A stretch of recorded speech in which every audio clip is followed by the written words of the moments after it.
everybody? It is such a joy to be with you this morning. Did you see any love scenes you loved? Anybody?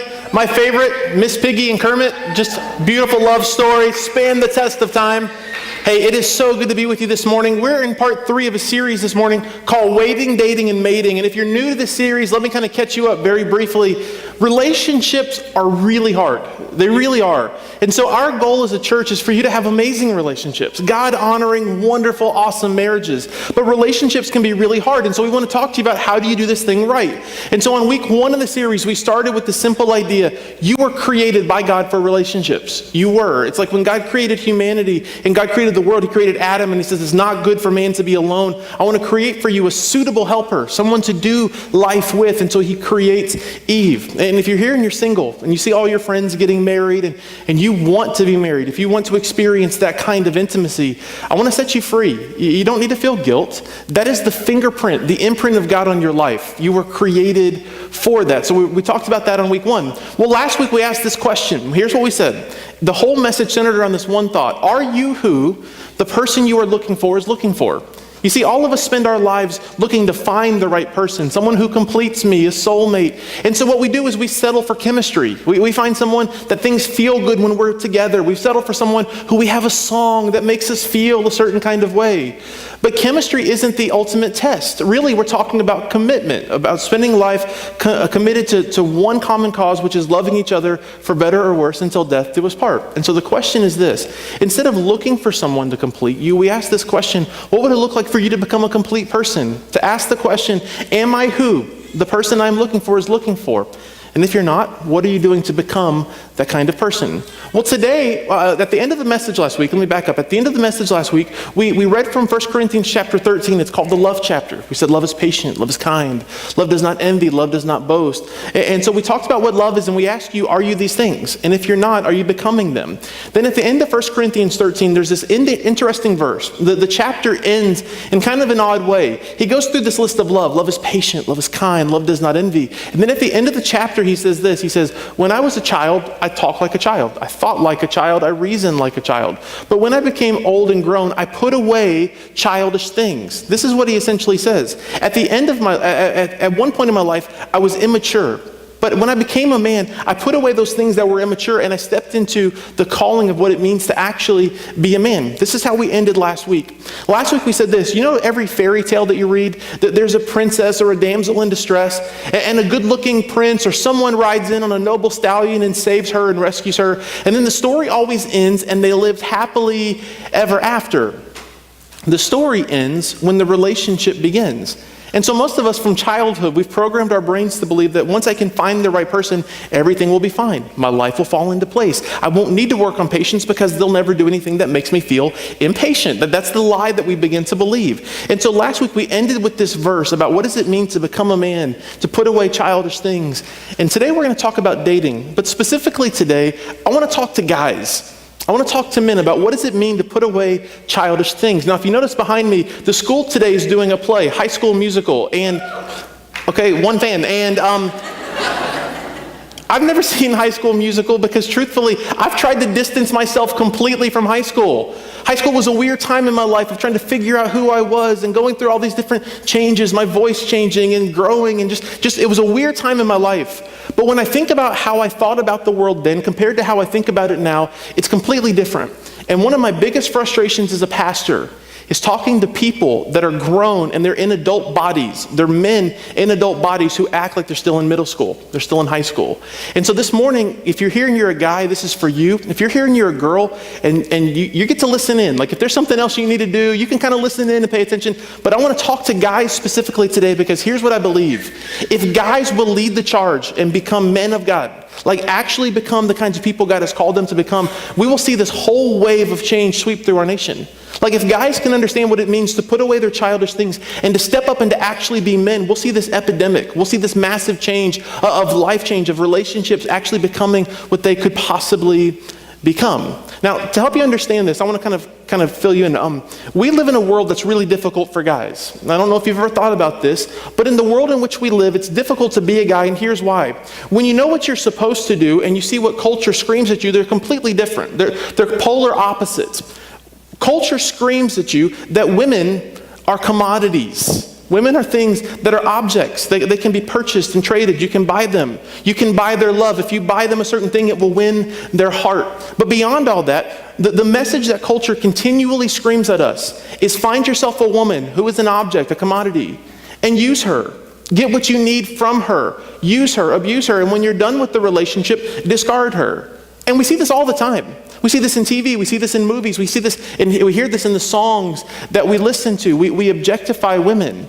And yet when you read the scriptures, that idea is completely contrary to the words of the scripture.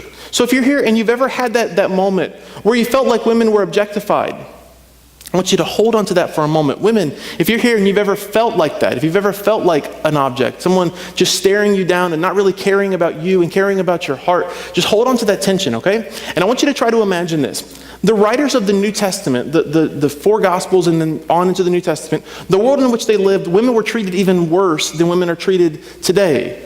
And it's maybe hard for us to believe because we see what's happening in the world around us, but women were completely devalued. They had no worth whatsoever. If women were commodities now in our minds, they were actually physically commodities in the time of the Bible. Here's how I can say that with some level of confidence. When the Bible was written, women had no worth. They had no value. Their only real value was to find a man, marry a man, and then take care of him. Once she takes care of the man, she takes care of his kids. She raises his kids. She makes sure he has all the food that he needs. Her whole mission in life is just to raise and to take care of her family. But she had no real worth, and here's how I know that. In that day, prostitution was legal, and not just legal, prostitution was actually encouraged. And so in that day, when the Bible was written, if you fell in love with someone and they became your wife, a lot of times people wouldn't actually want to get married because if they got married, they'd have kids. And the reason people didn't want to have kids is because kids became a hassle. So what a lot of people would actually do in the time of the Bible is they would fall in love with someone and then they would do whatever they want with them, but they would do whatever it took to make sure they never got this person pregnant. So how they would do that is they would love this person and this person would serve them, but they would go down and find a prostitute and sleep with them because in their minds they could still get all of their sexual needs met but not have to worry about having kids. Well, this became an epidemic that swept through the land. In fact, in the first century after Jesus had lived and was gone, in that first century there were actually 2 laws that were placed before the Roman Senate encouraging people to actually get married because the people that were wealthy, they didn't need marriage. Marriage to them was just a hassle. That they could be with as many different women as they wanted that were prostitutes. They'd get all their sexual needs met. Beyond all that, they had slaves. And slaves were required to do anything you wanted them to do. So if it was to cook for you, they cooked for you. If it was to clean for you, they cleaned for you. If it was to meet your sexual needs, they had to do whatever you told them because you were their master and they were your slave. And that's the world in which Jesus entered. And Jesus comes along and he talks about love and he talks about women in a completely different light.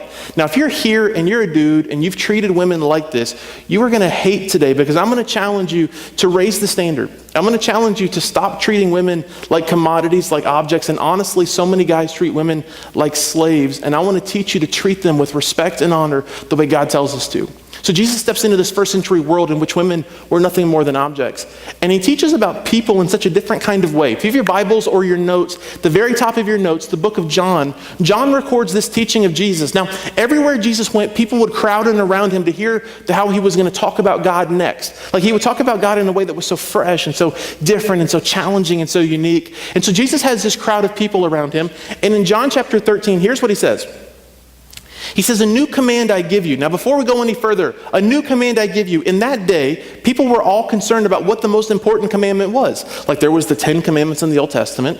Scholars say there's about 613 commandments in the Old Testament. And everyone would argue which was the most important. So then Jesus comes along with all these people standing around and he's like, I've got a new commandment for you. A new command I give you, love one another. Now, if you've grown up in church, or even if you're just a good person, this seems like so simple and so shallow. Love one another. And he says this, as I have loved you, so you must love one another. I can kind of imagine him saying this, and there's kind of this quiet gasp in the room. And in the back, someone raises his hand, and he kind of points at him, and he says, okay, I know what you said, love one another, right? We're talking about guys, right? Like love other guys. And he says, no. Love one another, love everyone. Oh, okay, you again, yes. What about women? Yeah. Okay, love everyone. A new commandment I give you, to love everyone, which means to see everyone through the same lens that I see them, which is through the lens of love. Okay, this is totally confusing for them. And then he adds to it, he says this, verse 35, by this, or by the way that you love other people, everyone will know that you are my disciples if you love one another. So here's what Jesus says. I'm going to be able to tell if you're doing good at this. The way I will be able to tell if you're actually following me, like if you're here and you kind of wonder if you're a Christian, wonder if you're a Christ follower, Jesus says, here's the way you can tell. How is love being exemplified in your life? What Jesus said is this. He said, you've received an immeasurable amount of love from your heavenly Father. Now the result should be that you take that immeasurable love and you spread it to everyone.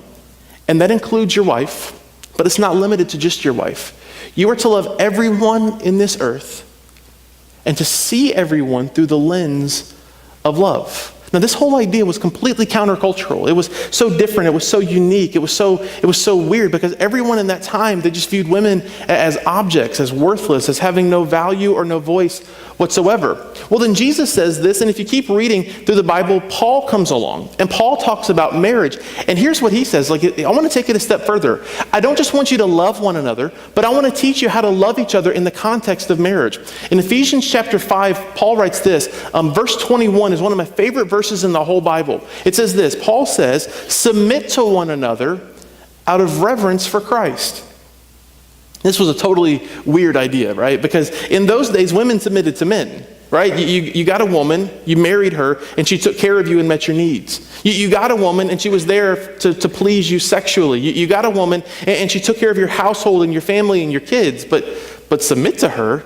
She's smaller and weaker. She's valueless. She has no voice whatsoever. She should submit to me. And Paul comes along and he says this, if you're going to have a marriage that goes the distance, Ephesians 5:21, submit to one another out of reverence for Christ. Some years ago, I asked my wife, what does love mean to you? And she nailed it. She said this, she said, love is you before me. Your needs before my needs. Your desires before my desires. What Paul says, Ephesians 5:21, is submit to one another, which means make yourself less than another person. Continually put their needs above your own. It's almost this race that you have to the bottom to see who can serve each other more. Now, just in simple language, imagine this. How fun would a marriage be if your whole goal was to serve each other and meet each other's needs? It wouldn't be that I'm serving you so that I'm not just serving you because that's all that I want to do. I'm serving you because I love you, but I know that when I'm serving you, you're going to serve me in response. It's like I'm going to meet all of your needs, but I'm not sacrificing my dreams. I'm serving you knowing that you're going to pick up my dreams and breathe life into them. So that's what Paul says. He says, submit to one another out of reverence for Christ. And then the next 3 verses, he talks to women. And if you're here and you're a woman and you've wondered what your role in marriage is, I'm not going to take the time now, but I'd love for you to read those 3 verses. Essentially what he says is, learn what it means to respect and honor your husband. I'd love to unpack that more, and we'll do that in 2 weeks. But then he says this, 3 verses for women, and then the next 8 verses he gives to men. Now, there's a reason for this. If you read the Bible, whenever the Bible talks about marriage, it gives this added weight, this added pressure to the husbands. In fact, whenever I do premarital counseling, one of the things I really stress is this, is that when you get married, guys, you've got to lead your family. And you've got to lead spiritually. You've got to take care of them. The phrase the Bible uses is that as the husband, you are the priest or the pastor. You're the leader of your household. So there's this added weight. So in 3 verses, Paul speaks to women, but in the next 8 verses, he speaks to men. And kind of the crux, the crucible of all these verses is this. Ephesians 5 verse 25. This is in your notes, okay? Ephesians 5:25. Husbands, so those of you who are married, love your wives just as Christ loved the church and gave himself up for her. Yeah, you in the back again. Oh, okay, wait, let me get this straight. Okay, not only am I supposed to love my wife, but I'm supposed to give my life for her? And Paul would say, yeah, if that's what it requires. Like, think about how Jesus loved the church. He gave everything, including his life, for us so that we could experience life. A lot of times I think when people get married, they feel like they're sacrificing their dreams. And so every guy needs to hear this. You need to understand this. When you find a woman that you love, that you want to give your heart to, and you want to serve for the rest of your life, your greatest goal, one of the most important things you can do, is to discover the dreams that God has tucked away in the deepest places of her heart. And often when people get married, they feel like they're sacrificing their dreams. They feel like they're somehow compromising because they just want to experience intimacy. But your goal as a husband is to find those dreams and to breathe life into them. to do whatever it takes, to sacrifice however you can, to make sure that those dreams that are tucked away in even the most secret places of her soul are unearthed, excavated, and breathed life into them. So what would it look like if you loved the way Christ loved the church? A few years ago, we were doing a message series here at Access on marriage, and I studied this passage in depth for a while. And as I was reading through it, one of the things that kind of jumped out of the page at me was this. Jesus loved the church, and he gave himself for the church before you and I ever needed him. I don't know if you've ever thought about that before, but Jesus came and lived 2,000 years ago, and he died as a payment for our sins, but he did that 2,000 years ago, like before we ever even needed him. It was preemptive. One of the roles of being a man is that one of your chief responsibilities is to be the leader in bringing reconciliation to your home. You know, the Bible says things like, don't let the sun go down on your wrath. I would say this to you guys, do whatever it takes to bring peace to your household. Bring peace to your wife, to bring joy back into your family life again. Your responsibility is to do whatever it takes to preempt whatever situation there is, to breathe life and joy back into the situation. So that's what Paul says. So Jesus comes along and he says, I want you to love one another. See each other through the lens which I have seen you, which is through love. But secondly, Paul takes it further. He's like, husbands, I want you to love your wife the way Christ loved the church, which means I want you to do whatever it takes to meet whatever need she has. And that's really hard. But then Peter comes along. Now, Peter was one of those heroes of the Bible, and he was with Jesus. I mean, he saw all the miracles Jesus did. He was with Jesus the day that he went and sat with a woman at a well who was a Samaritan, who women were seen as nothing, but Samaritans were seen as less valuable than dirt. I mean, she was worthless. She was despised. People from Samaria were absolutely hated. And Jesus interacts with this woman, and because of this conversation he has with her, she experiences life again. When his disciples see him sitting with her, they say, what are you doing with her? It's a woman and it's a Samaritan. What are you doing? And essentially what he says is that she is as valuable to God as all of everyone else that's walking the planet right now. She has tremendous value. That they were with Jesus another time when he was walking through the city, and these men took this woman. She was probably naked, just clutching onto a sheet to cover her nakedness. And they took her and they threw her at the feet of Jesus. And they said, Prophet, Rabbi, this woman was caught in the act of adultery. She was caught having sex with someone who wasn't her husband. Kind of a weird sexual world in which they lived, where prostitution was legal, but adultery was considered a crime that could be punishable by death. And so she was thrown at the feet of Jesus. They were wondering what Jesus would do. And Jesus looks down at this woman, and she looks back at him. And maybe for the first time in her life, when she looks into the eyes of a man, she doesn't see lust.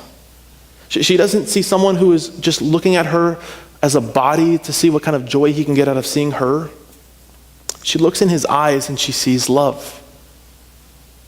And Jesus kneels down next to her and he kind of says back to the guys, the angry mob who are holding these stones, he says, okay, fine. But any of you who hasn't sinned, you can throw the first stone. And he looks back at her, and I've always imagined this almost cinematically, like these stones, they begin to fall, and as each one falls, you can hear the clay of the Middle Eastern ground kind of crashing, and you see this dust just sprinkle up in the air, and all these men, they drop their stones, and you look up and you see their footprints as they're walking away, realizing Jesus was right. And they're kneeling beside this woman who's been caught in an atrocious sin. He says to her, where are they? Who has condemned you? They're all gone. Go in peace and sin no more. Jesus comes along and he treats people so differently. He treats people with love and respect. And Peter has seen all these things. And so Peter comes along, and after Jesus said, love one another the way I have loved you, and I'll be able to tell how you're doing because of the way you're loving each other.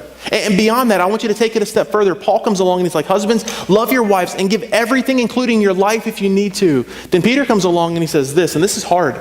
He says, 1 Peter 3:7, he says, husbands, in the same way, be considerate as you live with your wives and treat them with respect. Treat them with respect. Now, the guy in the back again, you got a question? Yeah, okay. Why am I supposed to respect my wife? She's supposed to do my dishes. What am I supposed to do with her? Listen, the word here that's translated in Greek literally means with awe, or with honor, or with reverence, or with wonder. When you see her, you're supposed to look at her through a different lens, treat her in a completely different kind of way. In fact, the Greek word that's translated for respect in this verse is only used one time in the whole New Testament, and there's a reason for it. It's because the authors wanted you to know this word is so important. When you get married, when you fall in love, when you give your heart to someone, you got to take it a step further. You have to respect her or just always be in honor. Always be in awe, always be respecting, always do whatever you can to make sure she knows that she is cherished, adored, and loved. Treat her with honor and respect. You can imagine there was this hush in the room as Jesus was speaking because this was so different. No one did this. No one acted like this. And now he takes it a step further. He says, I want you to treat them with respect as the weaker vessel. Now, I've heard this taught before so incorrectly. The weaker vessel doesn't mean that they're worthless. It simply means that they're not quite as strong. So if you had an arm wrestling match, the man would generally win. In that culture, might made right, which simply means that those who were the strongest made all the rules. And what Peter comes along and he says is this. He says, when you have power and authority, when you're the most powerful and the most authoritative person in the room, you need to always leverage that to the benefit of those who are also in the room. Always leverage your power and your authority to those who are weaker and in less authority there in the room. And so he says this, he says, listen, you got to understand, the first thing you got to do is treat them with respect and honor because they're worthy of it. But then you have to understand they're weaker than you, so use your power to do something good. Keep going, he says this, and he says, and they are heirs with you of the gracious gift of life. Now, this was such a different idea. Remember earlier I told you that so many men were not getting married, and they were just going with the prostitutes to have sex with the prostitutes because they could get their sexual needs met, but then they wouldn't have to deal with any hassle of having a wife and kids and a family. Well, Peter comes along and he says this. He says, there's a reason that so many people were doing that. In that day, men, they didn't want to deal with the hassle, so what they would do is they would find an older man, and they would adopt the man as they were getting older in age, and they would give this respectable man all of their stuff, all of their inheritance, so that this person could live a much better life.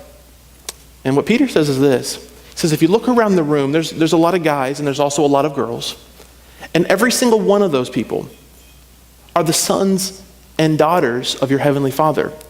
Therefore, the inheritance, everything that is rightfully theirs and everything that God has promised them is going to be equally distributed among all of them, man and woman. Then he takes it one step further.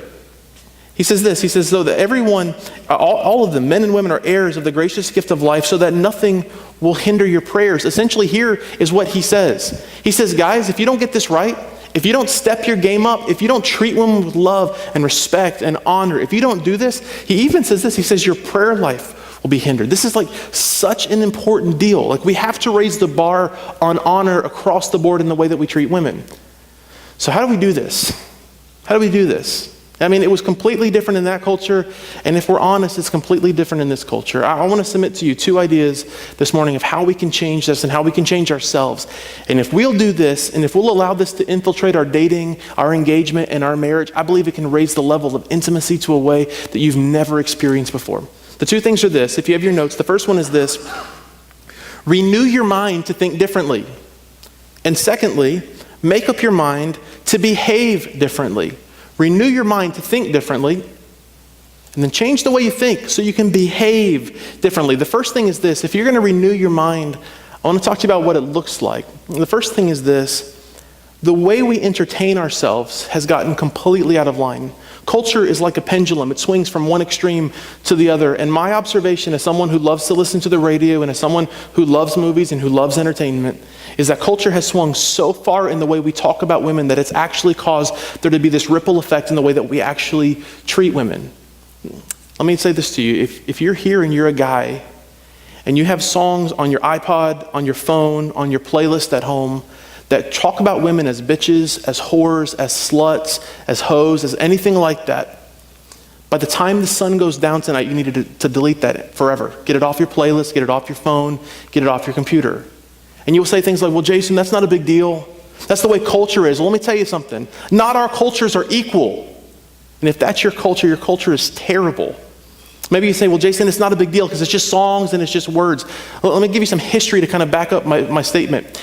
Every time there's been a genocide in the history of the world, anytime one race or one group of people has tried to wipe out another race or another group of people, it always started with language. If you think back to the 1990s, there was this genocide in Rwanda. There were two different people groups, the Hutus and the Tutsis. And the Hutus came along and they told their people that the Tutsis, they were cockroaches, that they were worthless, that they were a waste of life, a waste of air, a waste of food, and they were cockroaches. What do you do with cockroaches? My wife runs, I step on them, right? No one wants to be around cockroaches. And this was the language they used. And you could say it was just words, not that big of a deal. In 1994 and in the mid-1990s, 800,000 people from Rwanda were killed in a genocide because the culture shifted by the language people used. Think about Nazi Germany. The Germans used the term, when in talking about Jewish women, they called them all whores. Every Jewish woman was a whore in that day, and every Jewish man was a rat. Think about that. The whores and rats, they're worthless, they're a waste of life, they're a waste of space, and then what did Hitler do? He used the language to create propaganda, which changed the way people thought. And he began to build this class of one class being better and one class being worse. And as a result of that, the Holocaust killed 5.9 million Jews, 5.9 million people who God saw through the eyes of love because of the language people used. Think back to our country. Think back in just the last 50 years in our country. Think about slavery and civil rights. Think about some of the issues we're facing right now that are going through the Supreme Court. The language we use actually matters. And so if you fill your mind with songs that talk about women as bitches, whores, sluts, whatever language you listen to, anytime you do that, you're deadening your senses. And what begins to happen is that as you fill your mind with these things, eventually you begin to live them out. What you put in eventually comes out. So get rid of the trash you fill your mind with. The second issue is this. I want to talk about porn for just a moment. And a lot of people have problems with this, and what I found is that churches don't talk about it. I want to talk about porn for just a minute. A lot of people think porn isn't that big of a deal. It's just an image. It's just something on the computer. It's just a magazine or something I'm seeing at some kind of a club. I want to speak to you if you're here and you're addicted or find yourself dabbling in porn, because this is a really, really big deal. I mean, this is an epidemic that is sweeping our generation. Almost every guy who comes in for counseling that wants to talk to me, he'll start with small talk and then he'll start to get to the point, and I see them gather up some courage and they take a deep, like a hard swallow, and I'm usually just like, it's porn. Just say it's porn, because it's porn, right? Like, so many guys struggle with this issue of porn. And every time you click on a website, and every time you open a magazine, and every time you fill your mind with that erotic imagery and you see people having sex, you fill your mind with three different thoughts. It's like you're going to school and you're learning three things. The first thing you're learning is this: a real body is not good enough for me. The second thing you're telling yourself is that one body, one person, isn't really enough for me. And the final thing, and maybe the hardest thing, is this: is you're teaching yourself that my wife will eventually never be enough for me. She'll never be enough to meet my needs. And so I've talked to dozens and dozens of guys about this issue. And when I say things like that to them, it's like this light bulb goes off and they're like, oh, I can see the connection now. And so many people say, and they buy into this lie, well, it's not that big of a deal because it's just on the computer. It's not real life. It doesn't really affect me. Can I tell you the truth? A lot of research is coming out now because porn has become unbelievably prevalent in the last 20 to 30 years. And a lot of studies have been done on the human brain in connection with porn. And everybody understands that if you take drugs, it does things and it remaps your brain. Well, experts are now saying that chemicals actually change in your brain when you're addicted to pornography in the same way that if you were addicted to some kind of controlled substance. So what's happening is that we are remapping our brains to believe the lie that a real body, a real person, isn't really good enough, and that one person will never be enough to meet our needs. And if we get married, eventually our wife will never be enough to make us happy and to meet our needs. Guys, can I tell you something? When you look at porn, every woman that you ever enter into any kind of relationship with will feel like she has to compete with that. And there is no freedom in that. There is no joy. And there is certainly no love in that. We buy into the lie that it's not a big deal. We buy into this lie that it only affects me and it doesn't really hurt anybody else and it's all about me and who cares really? But it messes with your brain. If you're here and you're a guy and you're still going to do that, I want to challenge you to do something even harder.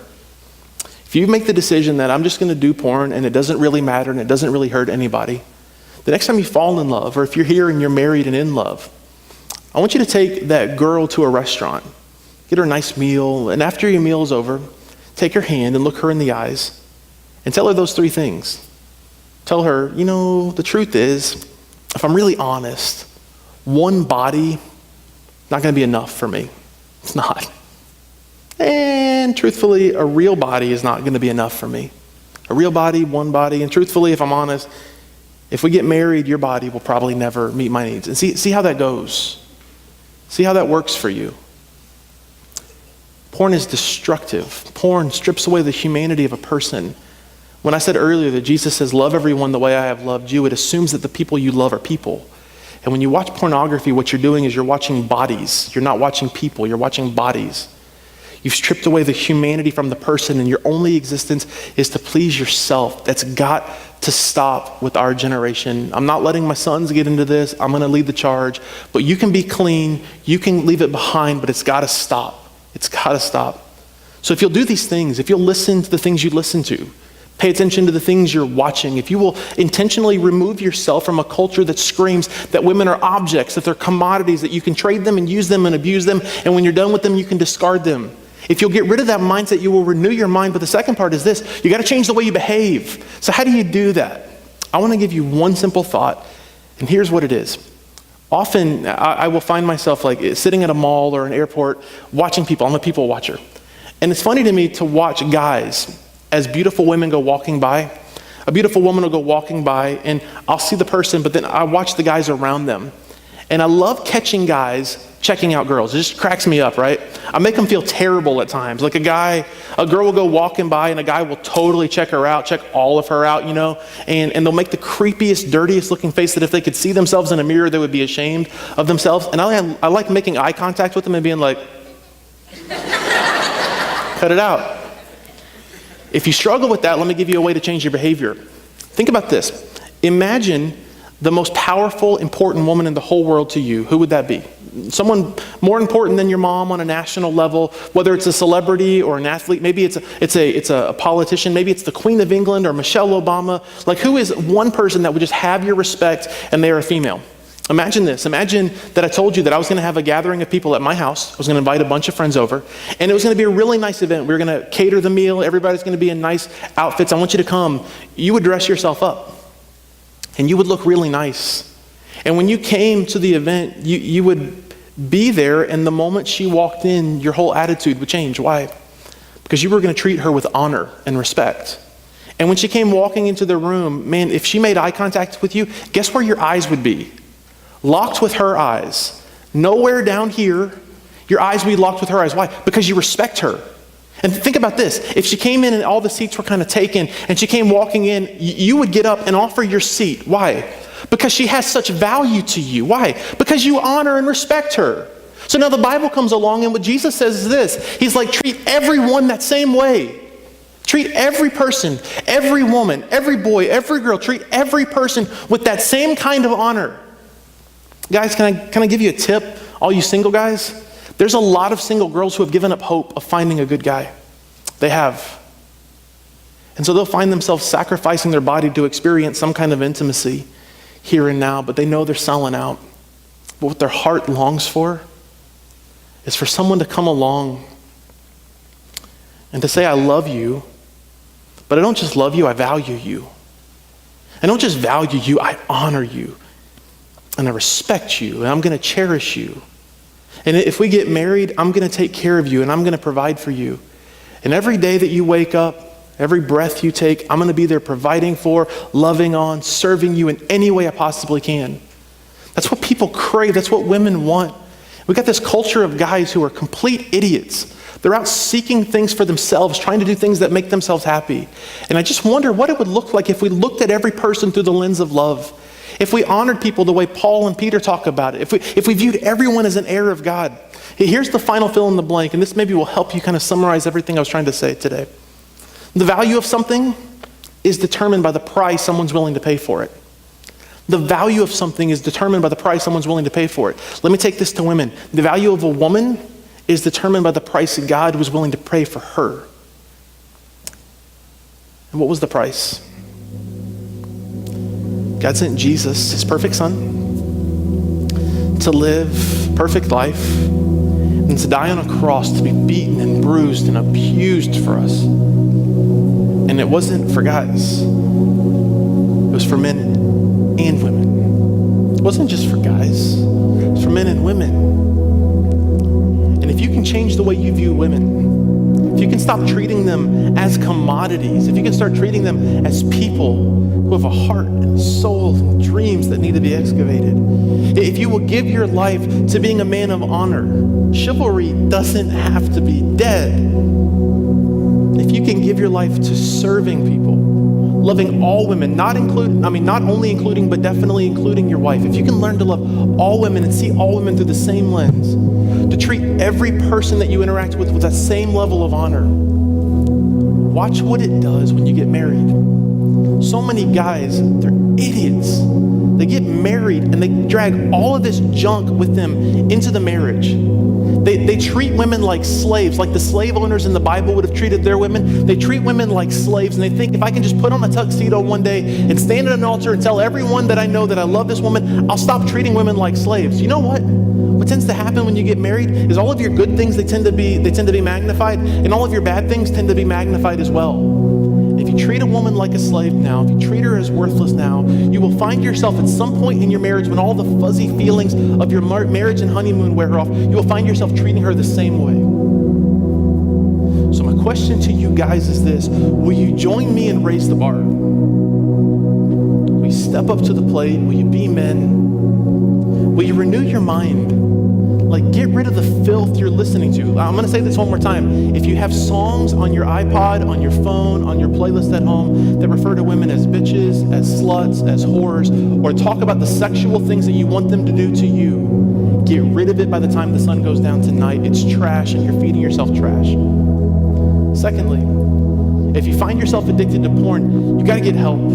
You've got to get free from that because you're deadening your ability to ever experience real intimacy with another person. You're remapping your brain. It's got to stop.